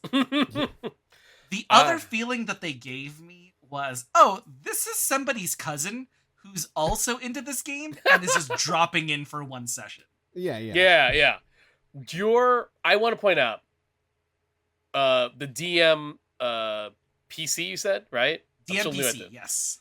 That, to me, that is exactly who he is. Like, 100%. Whenever I play the tabletop game I do play, I can tell the character that the game master is sighing. Like, this is their character that's important to just this chunk of the story. And then when that chunk is done, they peace out. I am a huge believer that if you don't have a self-insert character in the media that you love, you're not doing this right. And I don't know if y'all do this, but I've definitely thought about what kind of bender I would be in Avatar: The Last Airbender. Sure. There's a Power Rangers team that I would be dying to join, right? Mm-hmm. Like, if you don't have an imagination to have a self-insert, I think you're doing it wrong. Yeah. No, I totally get that. But yes, I also love your point of the idea he's also that one guy who shows up for the one session. So, but because that's what it works. Like, however you view it, that's 100% how he reads, down to how he leaves. You know? Yes. 100%. Oh God, the leaving. Yeah. When that walk away is hilarious. Is it gonna go around that rock? No, wow. no. Right over it. Right over. That's so good. Justice Smith as Simon Amar, a half-elf sorcerer. I won't put something about Justice. Now, pretty much the rest of our group, they kind of keep their regular accents. You know, Pine, Rodriguez, Sophia. Justice decided to go with a British accent. Or the directors. I don't know. He's the one with a British accent. And I generally like Justice Smith, but I am curious as to, like, what do you guys feel about, like, what do you think is the reasoning why he's, like, the one who decided, I'll have the accent in the group? It didn't even faze me that he had an accent. I went with it. Okay. Yeah. I'm not saying it's a bad thing. I'm just pointing out, it's an interesting thing, because he's the only one that does, in a group of people who speak on their, like, in their, even Hugh Grant, obviously, but, like, yeah, I found that interesting. JPG? You know, it doesn't bother me. I just think you always need at least one British guy whenever whenever you get into fantasy. I think okay, you always need one British guy is also the idea of there's always one guy at the table who's going to go hard on a voice. Yeah, that's true. Yes. That's true. Which I do want to say, the person who goes hard on a voice, that's one of my favorite people. my absolute favorite person in a D&D campaign is the note taker, though. Yep. Yeah. Think about it. How many times has the note taker saved you? Oh, it's very true. It's very true. I also think, like you said, Andrew, you need a British person in the group who's, especially because Simon's the only one who's kind of consistent. He's a consistent member of the team. I also think that we usually associate the wizard as a British character and the mage as a British character most of the time. You know, so I'm in my brain, it's like that was the other reason for making Justice like have the accent. We usually associate like the magic person with that. Then there's Sophia Lillis as Doric. Was it a tiefling druid? Tiefling, yeah. Yeah. Yes. I have to say, I'm so sorry, y'all. I do want to go back and say one last thing about being a sorcerer. Okay. Oh yes. Please, yeah. please. I want to point out, and this is going to be in very bare bones terms. You know, because I always want to make sure that I'm imparting good information. So, like, wizards, sorcerers, warlocks. There's a difference between the access to magic, right? Mm-hmm. Wizards are studiers, right? They're reading books, they're experimenting. They're the ones who are gaining knowledge in a traditional way. Sorcerers come from bloodline. Like, you come from a bloodline of other people doing magic, so the magic is innate instead of learned. And warlocks, the magic comes from a patron. So it's a god or goddess or whatever that is going to be helping you perform said magic, right? So an easy way to think about it is that, like, wizards are magic nerds, right? Sorcerers are magic trust funders. And warlocks are magic sugar babies. Wow. Wow. So try to think about it in that way. Very super dumbed down terms, but I kind of love it. I'm not gonna lie. Kind of love it. Well, and definitely, I mean, this film does make sure, like, Simon is a sorcerer. When he puts on the helmet, he sees like his great grandfather, who was a great sorcerer. You know, yeah, like who is also an established character in the D&D universe. Mm-hmm. Go back to Sophia's Doric. Also, I want to talk about. She's supposed to be a tiefling. Mm-hmm, Yes. They really, went light on the look, is what I'm going to say. Yes. Because like a tiefling is really supposed to appear like very like demonic and monstrous. Yeah. Like they're supposed to, they're kind of like outcast from society because people know when you see someone who looks like that, you know where they came from. And it's like where they come from is like some kind of like one of their parents has some kind of demonic, attachment or something. Yeah, like it is so not. Yeah. With tieflings, right? They are humans that are touched by some sort of like fiendish blood, right? And so touched is going to be a very loose understanding of it, but human touched by something demonic, and now this is what they look like, right? Yeah. And so I understand why they went light, but I don't appreciate it. Because first and foremost, one of the things that we are getting from actual plays like Critical Role, for example, is a new color of tiefling, because tieflings were not blue until that particular show established it, and then kind of like it's kind of like creating Jubilee or Harley Quinn, right? You create it in one place, and then it translates into the other place. Mm-hmm. Was Jubilee created for the cartoon? No. She wasn't? Okay, that's my fault. So, but Harley Quinn was created for the cartoon. So Correct. I'm gonna use Yeah. Excuse me. No, correct. So with that, right? Like, you just have like a human-skinned tiefling was very strange. With like, the smallest horns and the smallest tail. Like, Yes. yeah. And also with that too, right? One of the things that she turns into is an owlbear. Mhm. And with the new D&D supplements, they actually, because of this film and because people were complaining, owlbears are seen as monstrous, so they're not seen as beasts. So that's why druids can't turn into them. Now they're classified as beasts or like a different type of animal. So now druids can turn into them. So because of this movie, we get to use owlbears as druids in the Wow. game. Oh, wow. Okay. Huh. I didn't know that. All of this is coming for you right now, Justin. Like, I'm not done. Oh, I believe that. I believe that. I would have to say that Doric yeah. had the least amount to do conceptually in this film, which I was kind of bummed out about. But also, like, they give her, like, some of the biggest set pieces in the film as well. Like, there's that... The chase scene. The one-er where she's chase scene. changing animal shapes, yeah. The bit where they're trying to... the portal sequence, where they're putting the portal back onto the carriage. Yeah, they were giving her a lot of really cool visual stuff, at least film-wise. Story-wise, yeah, I can make the argument that, like, she probably had maybe, like, the least amount of an arc, or maybe that the rest of the cast had. I still found it very entertaining, though, and I did like Sophia's performance in the movie. And I have to point out, Simon and Doric are the closest thing that we have to like a couple in this movie.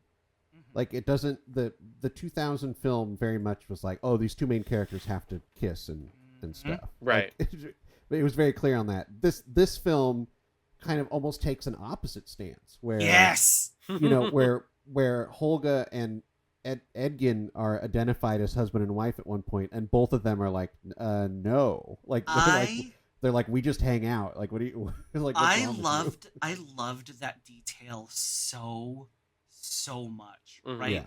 I'm all for love stories. Please don't get me wrong. But I didn't want to, they were very clear about what they wanted a family dynamic to look like, right?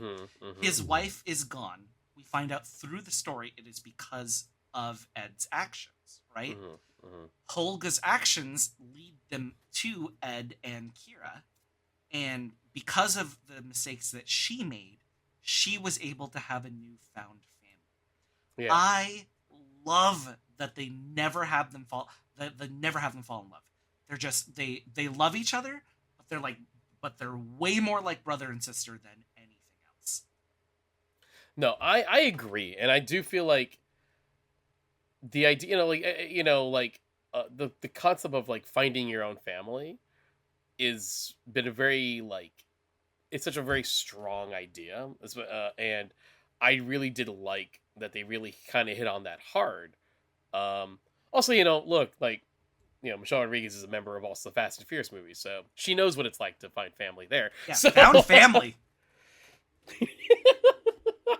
But I agree, and I think that's really great. As well. And they have chemistry as just a duo. I think that's kind of something that I think does work out. Hugh Grant plays Forge. The basically the main antagonist of the story, who was a member of the group, and it's interesting that I kind of keep forgetting that in a weird way Hugh Grant has pointed out multiple times that look, he's like, I am no longer in my cute pretty boy leading man phase. I know that I'm leaning into that. So he's just leaning hard into being kind of like an interesting kind of, maybe even at times really dirty villain character a lot. I mean, he put Paddington in jail. Yes. What? That's the most evil a person can be, I think. 100% in Paddington 2. What is? Oh God, Paddington hear that's an 2. incredible film. It's an incredible movie. It's so good. And then he has a new. I mean, now as of we're recording, he has a new film, Heretic. Yeah. Where he'll be playing some kind of it seems like it's a horror film. Like he is like some kind of a kidnapper of some kind. Like it seems just really like he's going to dark places where it's like, okay, I'm ready. This is Hugh Grant's next level here. Yeah, yeah. And I think it's like leaning into that. He's having fun, and I think he's a lot of fun in this movie. The one thing I would say with Hugh Grant's character, with Forge, with all of the marketing for this, they had said that he is the rogue character. And something that I would have wished I would have seen, right? And you see this with Chloe Coleman. You see this with Kira as a character as well. Because really, if you think about it, at the end of it, she's like the good rogue and he's the bad rogue. So rogues have very specific abilities about killing people when somebody is not paying attention. You know, like the backstab is a big move for them, right? I just wanted to see him once, like, brutally murder somebody when they weren't looking. Just to, like, drive in the fact of, like, look how skeezy this dude is. Like, look how... Because Hugh Grant, for better for worse, he was pretty charming in this. And so to give that to a general audience, I think would have been cool. And then also, you know, incorporate rogue stuff, because rogue is one of my favorite classes in D&D.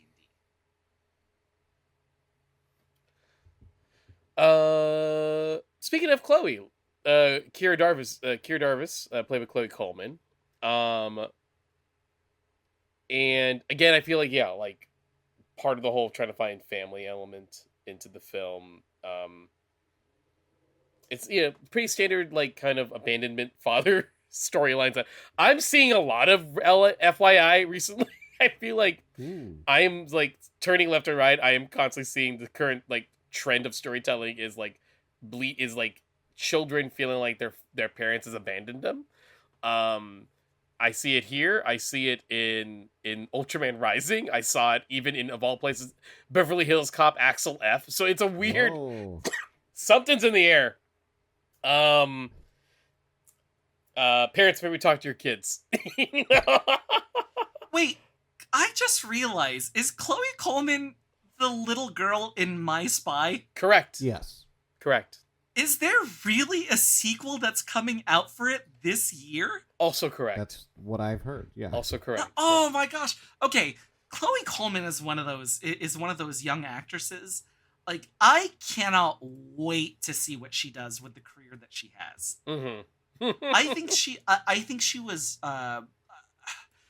There were a couple times where she played quietly furious in a way that really stood out to me in this, and I really appreciated it.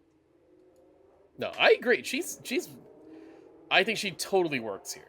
And just to round it out, we have Daisy Head as Safina, a Red Wizard of Thay. Okay, I loved Daisy Head in Shadow and Bone. Oh my god! Because she plays Jenya in Shadow and Bone, which is an incredibly tragic character in the books. To give you a little bit of a background, on a previous show that I was on, we had watched the first season of Shadow and Bone. Yeah. You know, of course, like I'm going in thinking, oh, this is going to be YA trash, and I'm going to hate it, and there's going to be a bunch of love, and it's going to be gross. I then watched that whole season, and then I thought to myself, get in the car, buy all the books. You need to know what happens next. And I did that. I literally drove to Barnes & Noble and bought all of the books, and I read through all of them. And I think the way that she plays Jenya in this, and I think the way that she plays Safina in this, there are some similarities, right? There's a forced sort of feel and tone that this is a woman who has immense power, but that power is not hers to wield on her own. Also, she's just wonderful in Shadow and Bone. Everybody should have watched Shadow and Bone because we We should have gotten more seasons. On that, as you mentioned, it was for a previous show. That was a show that I was on. I don't remember her character at all. I watched that whole season. Dude, I don't remember her one bit. Jenya was the one that could make you look prettier with her powers. Was she in the? She was in the palace or whatever. She was in the palace. She's the one that makes you look prettier, and then the czar, the king or whatever, was like sexually abusing her, and then the czar's wife, like the queen or the czarina, she was mad at her for it. So like she was like, it's such a tragic character. Yeah, but she's the one that like makes everybody pretty. Wow. Yeah, I was not not to be mean to either of these people, but in this film there were times where she looked like Bill Skarsgård. But you know, I mean, if you're gonna channel a Skarsgård in order to be scary, it's gonna be Bill. Yeah, I was like, before this movie came out, I kind of thought it was Bill Skarsgård. That's really funny also, because Sophia Lillis is in this. Yeah. That is hilarious. She plays Beverly in It. Yeah. I was very much like, this is some of this like red wizard shaved head, pale skin look is like a little Pennywise. So I kind of want to like, I'll make this short, but like I want to talk about one of my Comic-Con experiences concerning this movie, which is fitting, because it's Comic-Con this month. So I got to go check out the Dungeons and Dragons experience over at Comic-Con, and one of the cool things I was able to do is I was able to check out like the main room, which is like we got free drinks and there's like a CGI dragon that attacks the bar. It was great, but we were also given like special access to a secret room, and as we were kind of led to this room, we saw these like scary other like white-skinned bald guys like taking us upstairs, and in this room was someone who is essentially Safina in the middle of this room, and then in front of her is the horn that's actually from this movie. So we were all surrounded by her, and we like got this tattoo that they put on our arm. It was great. And then she air quote kills a guy in the room, like a guy who was clearly like someone placed in there to look like a regular thank attendee.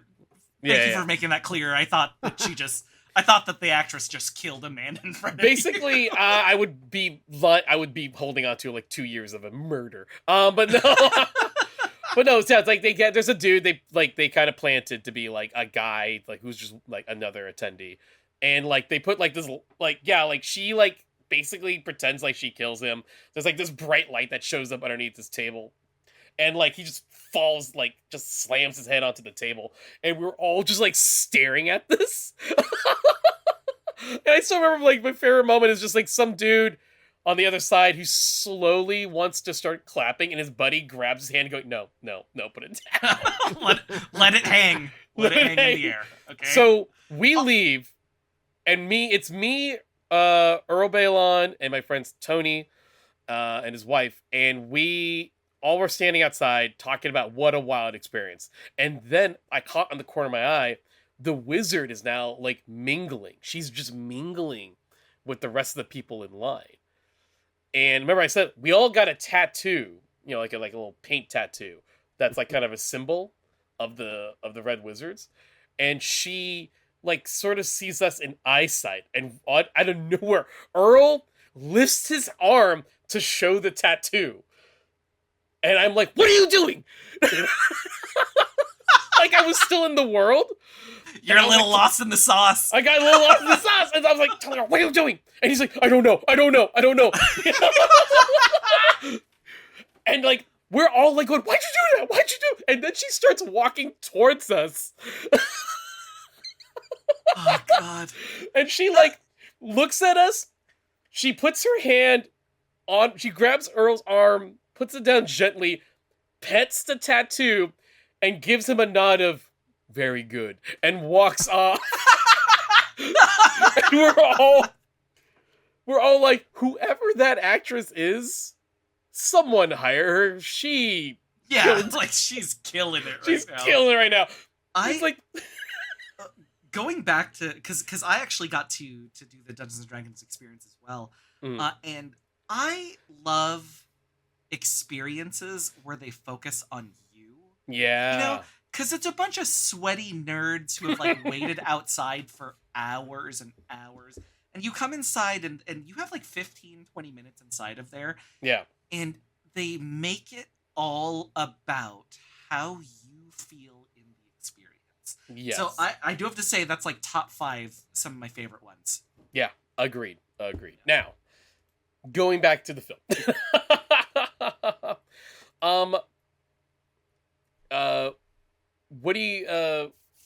What are the other elements you guys feel like that this movie sort of kind of gets that it's like the vibe of actually playing a session of a tabletop game? I think the idea of success and failure is kind of communicated very well through the narrative, right? You know, we have slight successes and slight failures, but we also see extreme successes and extreme failures as well. And a great example of this is Holga when she fights the guards when their heads are about to be chopped off. And she's able to take the dark steel axe at the end because everybody's dead. Yes. Extreme success, right? Nat 20, whatever, however you want to talk about it, right? Uh-huh. As opposed to like a Nat 1, like a critical fail, is Simon when he accidentally steps on the bridge. Yeah. You know, like there's this feeling of the degrees and levels of success and failure that you experience while playing. Yeah. I think that even that whole little sequence, he steps on the bridge, which knocks it down, and then he is key in figuring out how to get them across. Everyone's trying to figure out how to get them across this lava pit now. But it's when he sees the stick that Holga's been carrying around and she thought was just some walking stick. You know, it's like he recognizes that as like, oh, that's actually something more than a walking stick. And that kind of has that same feeling of the game, like when you're playing with friends and it's like the different skills of the different characters can come alive even with things that you had no idea they could have been. And then even it's like the whole through line of, so that staff is, well, Holga gave it to her ex-husband and then she gets it back from him after going there for closure. And then now she's just carrying it around with her, and it's recognized as a hither and thither staff, which is basically, if you've played the game Portal, it makes portals.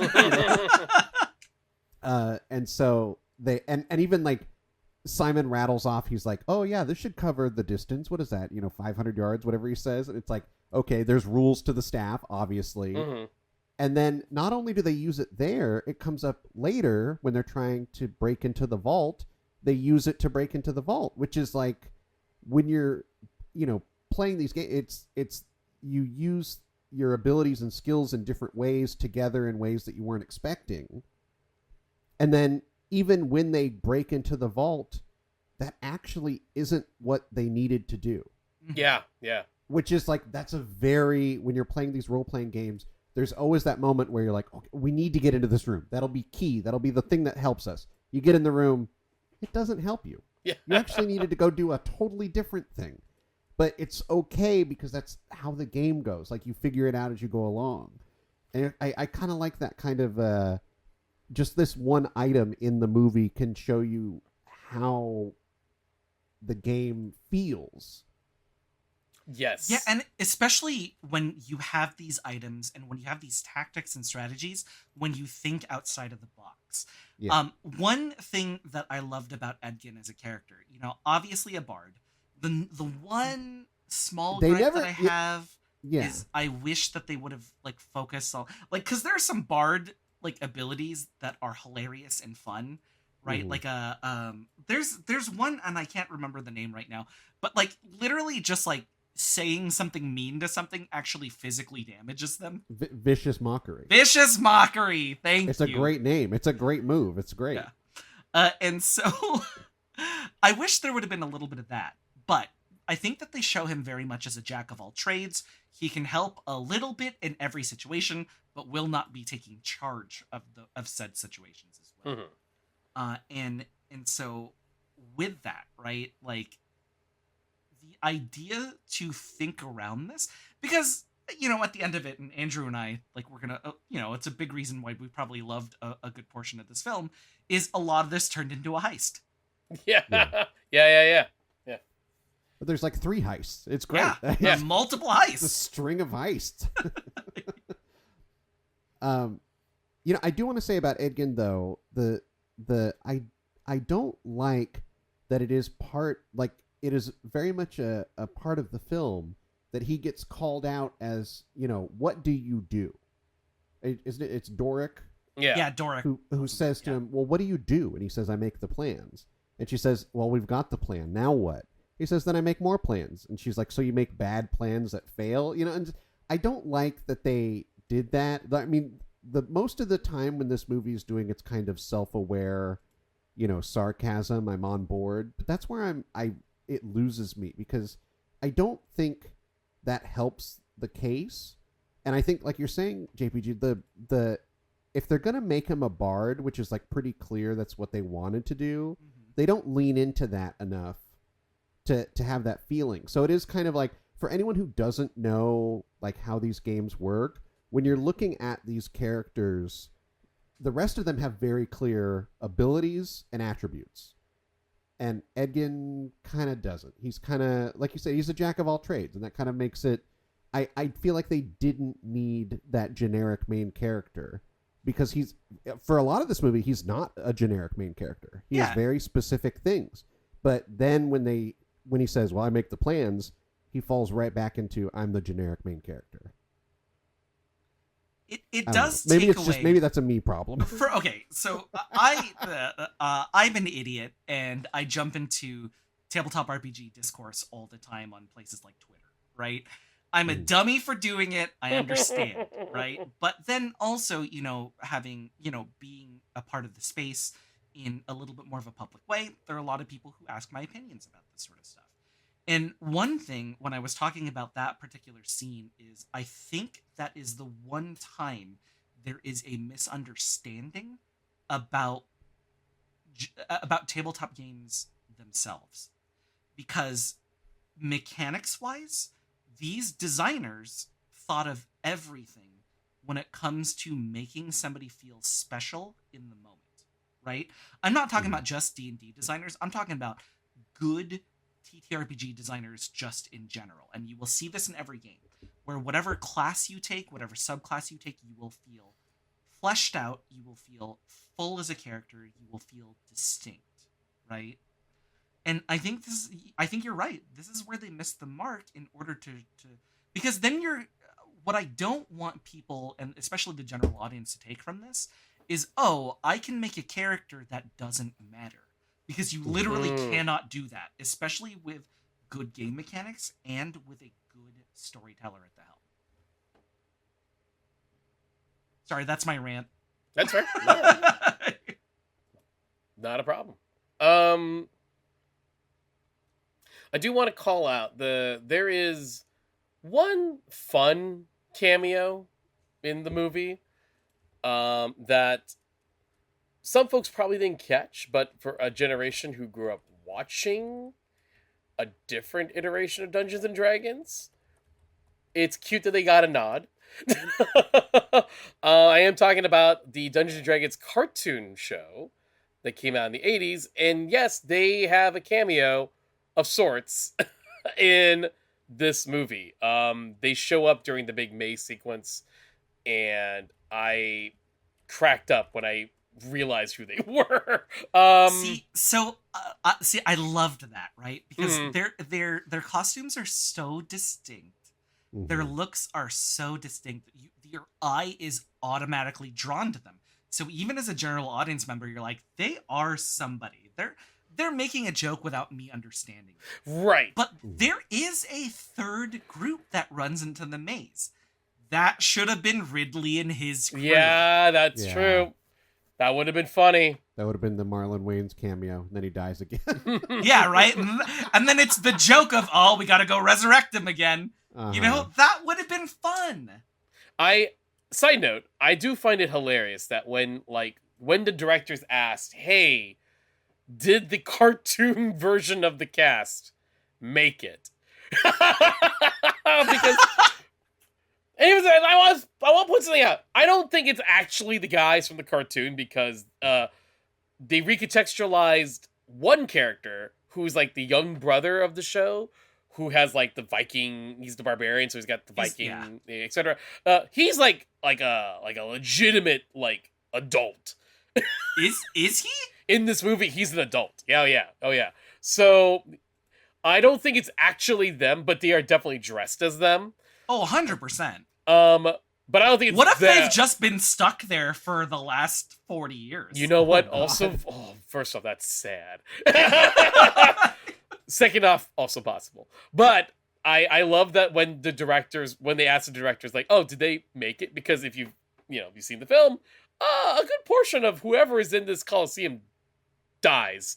Well, they do make it inside of the cage where they're supposed to be. Right, but then, did they after that? We don't... Oh, yeah, because we don't know what the other things are, right? Yeah, so one director literally said, oh, yeah, I'm sure they're fine. And the other director also completely opposite said, no, they're dead. So, so I guess it's up to you. Let's talk about the other cameo. Mm-hmm. It's Snails! We look up... Sorry. The cameo... There's a cameo that I'll just say, to me, doesn't make any sense. Okay. It's Bradley Cooper. Yeah. Mm-hmm. Whose friend was he on set? My theory is that cameo was 100% supposed to be Vin Diesel. But something happened. I don't know if he was busy. Mm-hmm. I don't know if he got lost on his way, but they got Bradley Cooper somehow. But why Bradley Cooper? I could not tell you that. I don't know. It doesn't make any sense to me. I actually don't mind I actually didn't mind the cameo. And the only reason I didn't mind it is just I think it's just look, I think one of the things about the current era of Bradley Cooper is that he's gotten, multi-nominated actor, blah blah blah blah, now writer director. I think we kind of forget that Cooper can be funny. And I thought it was just a nice, hey, here's Bradley Cooper just doing something silly. So that's kind of what I took it. I don't think it was a reference to anything. I don't think it was supposed to be. Oh, God, I just looked it up.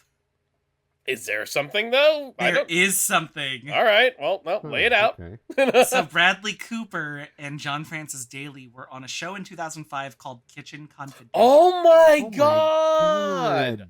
That's And right. They apparently became really good friends. And he had asked him to just, hey, could you just, show up for a day? And he's like, yeah, whatever. And that's what he did. Kitchen... And it's funny watching it now because I remember at the time thinking that Bradley Cooper looked a little funny. I was like, there's something I don't understand. I couldn't tell what it was.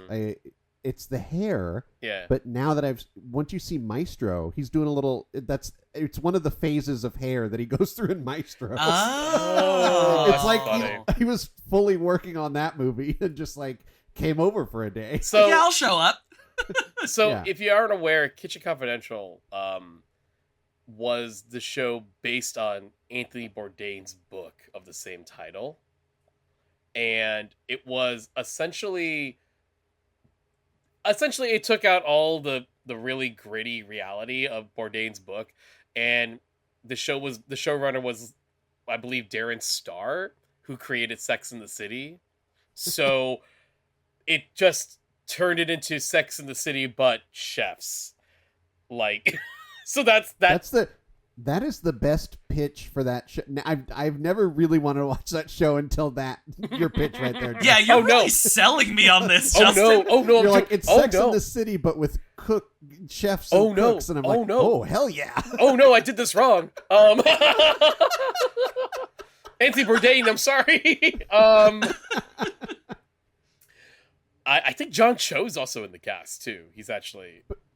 Okay, just because I won't rest until we get this. So then Bradley Cooper did Kitchen Confidential. Yeah. And then he did that movie, right? Burnt, Yeah. which is the same idea but in movie form. Right. And then I don't maybe this is spoilers for The Bear season 3. Oh, then he's a bear? No. He's not a bear. He's one of the He's bears? an owlbear. No. Oh, No, but worse. there is a weird nod to Burnt in this third season of The Bear. And all of us who are watching that season were like, what? Why? What's going on? And now we're all wondering, oh my god, is The Bear set in the same universe? Burnt is Burnt? canon to the bear? Oh my god. Oh, what? What the fuck? So I don't know. That's the funniest thing. It's wild, dude. I don't know. Holy shit. I like, you know what? I do like Bradley Cooper's commitment to just muddling things. He's just making things weirder and showing up in a way where we never expected. Just building a cinematic universe under all of our noses. Cooperverse. Yeah. Cooperverse. That's what it is. Oh my god. Anyway. That's really funny. I completely forgot about that cameo. Thank you for bringing it up. Oh god. But yeah, I feel like that should have been Vin Diesel, and I can't be convinced otherwise, because Vin Diesel has been vocal about he plays Dungeons and Dragons. He plays TTRPGs. Yeah, I can see that. If you've seen, what is it, The Last Witch Hunter? Yeah. Like, isn't that's like based on one of his characters that he's created? 100%. It really, it is. Yeah. So I can't, to have Michelle Rodriguez and then to have this setup of she has this mysterious person in her past, and then they go to the house and they open the door and I see Bradley Cooper. I was like, where the hell's Vin? Where's Vinny? Where's my guy? Where's Dom Toretto? Come on. I actually feel like there's a huge slew of like celebrities who play D&D, and the fact that like none of them cameoed in this movie, I'll admit, is a bit of a teeny tiny letdown. Like, yeah, so there weren't like physical cameos, but then there were certain nods to actual plays in the space. Like that joke that Simon does for fresh cut grass, like, oh, that's the smell of fresh cut grass. That's the name of fresh cut grass is one of the names of a character on Critical Role. oh, that's And funny. it's a lead up to a ridiculous, inappropriate joke. Because the whole thing is, oh, it's this robot that was made, right? Right. And they're like, oh, why is your name Fresh Cut Grass? And oh, my maker named all of us after things that they love to smell. And they were just like, oh, like one is this, I'm Fresh Cut Grass. There's also pussy. And he says that on air. But that was the whole point of naming it Fresh Cut Grass, was to make that joke. There is truly nothing better in a TTRPG than to have one of those jokes in your back pocket and wait for someone to ask you the right question about your character to just spring that on them. Andrew, don't do this to me. Don't do this to me, Andrew. You've pulled that on me so many times. Oh my god. There's just nothing better. It's a great feeling. If I had a nickel for every time Andrew and I have been on a show together for TTRPGs, and I was the dude trying to flirt with everybody, and Andrew was just a weird little guy I had to look after. Like, I'd have so many nickels. Swimming? Are you like Uncle Scrooge? Like Scrooge McDuck swimming in these nickels. I also just want to say on the side, I feel like the fantasy action in this movie is a lot of fun. Like, a lot of fun. The polar opposite of the other movie. And, Yes. like, I don't think they ever overuse action, right? mm-hmm. And I mean, the action is also very quick, right? Yeah. There's a scene at the very end where they actually film a 6-second fight, Mm-hmm. which is an allusion to how long one round is in D&D. Oh, funny. I didn't Yeah. know that. All right. So that, you know, the one scene where they're kind of like Avengers like fighting her, and Yes. then after like the owlbear does the whole Hulk scene and the Hulk smash scene. Mm-hmm. Yeah. So that particular scene where the camera is panning around, I believe that's 6 seconds. Huh. Oh, it's funny. Look at that. The dedication. You know? Oh, yeah. I mean, if you're gonna get it right, get it right. Yeah. But I also appreciate them showing the practicality on air, because Mhm. one of the something that people constantly argue about is like, oh, on my round, I do this, I do this, I do this, I do this. Like, no. Please think of this as only having 6 seconds. What can you feasibly do in 6 seconds? Mm. And it has always been a debate, but then they show it. They show the 6 seconds, and now it's a good reference. Yeah. Mhm. Oh, that's cool. See, I didn't know that. That's really cool.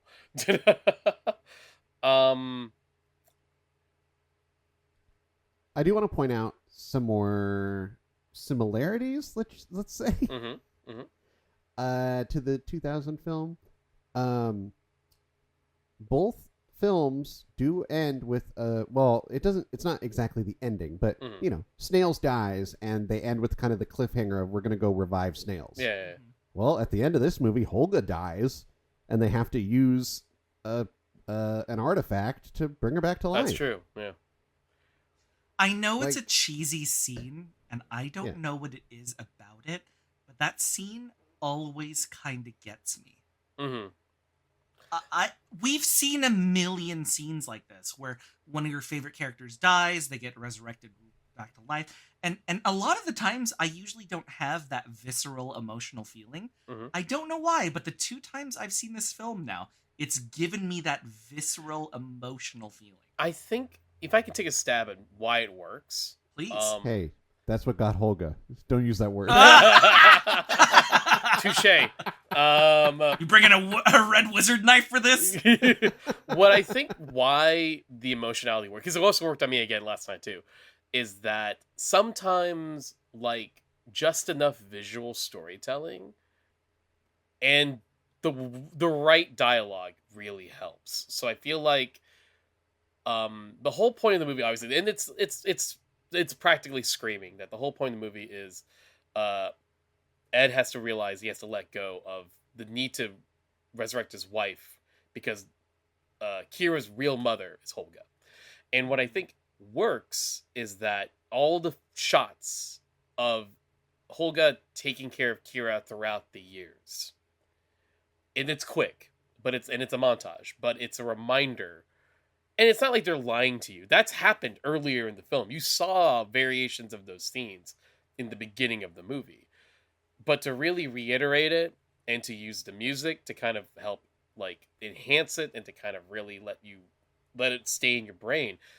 And I think what works is that once they do, the line that Holga says after they resurrect her, and I think it's a very crucial line to make it not feel super cheesy, is her going, "Oh my God, you didn't waste it on me, did you?"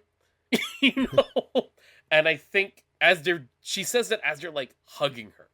And I feel like all of that is the right mix of just enough sentimentality with small bit of schmaltz, but it's needed to make it feel like it's not this like overdone cheesy like moment. I do feel like it's played straight enough with right amount of visual storytelling to kind of remind you that like, yes, the real, and it's the real, without having Chris Pine's character say it. Oh God, Kira's mother is Holga. That's who Kira's mother is, not my wife who died. And I think that worked, and I think that's why, like the emotionality works in that moment. It's small and it's not overdone. It's not hammered in. And by this point, you know, the cast is enjoyable. They're likable and they got chemistry. So yeah, you're willing to kind of let go and get caught up in, oh good, Holga's fine. Kira's happy. Hulk is happy, etc. So that's my take on that. Yeah, I and when you compare that to Snails' death, Mhm. which does have, you know, the character's visceral reaction, Mhm. but it doesn't hold the same, you know, internal feeling, and because there's no conclusion. Yeah. But by adding, you know, that conclusion, it elevates it. You know, With obviously, and it's a better connection to the character. So it's, you know, this movie's just dunking on the 2001. with Holga's death, also, I think there is such a focus on the hole that she leaves in the world, as opposed to in Snails' death, it is the grief that Ridley feels when someone dies. Right. Right, like Right. Sure. Yeah, I can see that. Yeah. That drop to his knees when he screams no is so deeply melodramatic to me and takes away from his sacrifice. Mm-hmm. Like, if I was a ghost, I would haunt the hell out of him at that point. I forgot. I realized we've been speaking on this movie for quite a bit, and we did not talk about the thing that that stays in my head rent free about this movie ever since I saw it. Jarnathan. Oh, Jonathan. Oh, the Aarakocra. Jarnathan. Some great set pieces, right? I mean, we have an Aarakocra suit. We have a Dragonborn suit at one point. We're doing that small thing with halflings. Yeah. There were a couple tabaxi also. It was the mom, and it's where Zank pulls the kitten kid out of the fish's mouth. Those are tabaxi. Like, I wish, and I understand why it can't happen, but I wish those practical suits, one of them would have been on their team. Sure. Ooh. Jarnathan, perhaps. Jonathan would have been a great addition. It's that woman's delivery of his name never leaves my head. It's either "Oh, Jonathan" or "Jonathan." And just, there's so much I like about this movie to love about this movie, but at any given moment, my brain will just start thinking of Jonathan. It's a good name. It's a good name. It's not Jonathan. There's an A and an R. It's very Honestly, it's very fantasy-esque when your DM can't think of a name to give an NPC. Because I'm a big fan of, like, oh, what's their name? Oh, hey, what's their deal? Yeah. And it's half because I want to fill out the world, but a little bit of that is to mess with my DM or GM. Jonathan. it's almost like without Jonathan, this movie would be nothing new.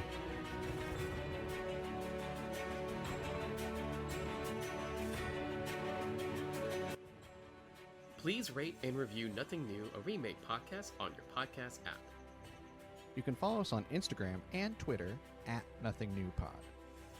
You can find us on Patreon at patreon.com/nothingnnew. Nothing New, a Remake podcast, is part of the Benview Network.